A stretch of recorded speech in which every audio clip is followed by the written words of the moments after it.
કચ્છના ભુજમાં કલ્પતરુ પાસે બિલ્ડિંગમાં ભીષણ આગની ઘટના બની છે। બિલ્ડિંગમાં મેડિકલના ગોડાઉનમાં ભીષણ આગ ફાટી નીકળી છે। રાતે 9:30 વાગ્યાની આસપાસ ગોડાઉનમાં આગ લાગી છે। જો કે ગોડાઉનમાં દવાનો જથ્થો બળીને ખાખ થઈ ચૂક્યો છે। આગની ઘટનામાં કોઈ જાનહાનિ નથી થઈ, પરંતુ આગનું કારણ શું છે તે અંગે હાલ કોઈ માહિતી પર સામે નથી આવી રહી। ફાયર વિભાગ ઘટના સ્થળ પર પહોંચ્યું હતું અને પાણીનો મારો ચલાવી આગ પર કાબુ મેળવવા માટેના પ્રયત્ન શરૂ કર્યા છે। વધુ વિગતો મેળવીએ સંવાદદાતા હર્ષદ ઠાકુર આપણી સાથે જોડાઈ ચૂક્યા છે। હર્ષદ, 9:30 વાગ્યે આગની આ ઘટના બની છે। આગને કાબુમાં લેવા માટેના કયા પ્રકારના પ્રયાસો? જી, ચોક્કસથી વાત કરીએ, કચ્છમાં સતત બીજા દિવસે આગની મોટી ઘટના જે છે તે સામે આવી છે।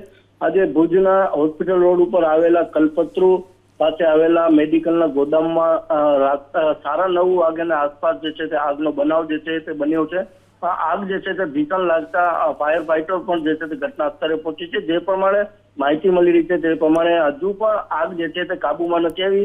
હજી પણ 2 ફાયર ફાઈટર જે છે તે પણ ઘટના સ્થળે પહોંચ્યા છે। પોલીસની ટીમ પણ જે છે તે ઘટના સ્થળ ઉપર પહોંચી અને આસપાસના લોકોને જે છે તે દૂર કરી રહી છે, પરંતુ હજી સુધી આગ જે છે કાબુમાં નથી આવી। પરંતુ ભુજ નગરપાલિકાના ફાયર ફાઈટર દ્વારા આગ ઓલાવવાની કામગીરી જે છે તે કરવામાં આવી રહી છે। બીજી તરફ મેડિકલના ગોદામમાં લાગેલા આગના કારણે મોટી નુકસાની થવાની પણ શક્યતા જે છે તે સેવાઈ રહી છે। જી, આભાર આપનો આ સમગ્ર માહિતી બદલ।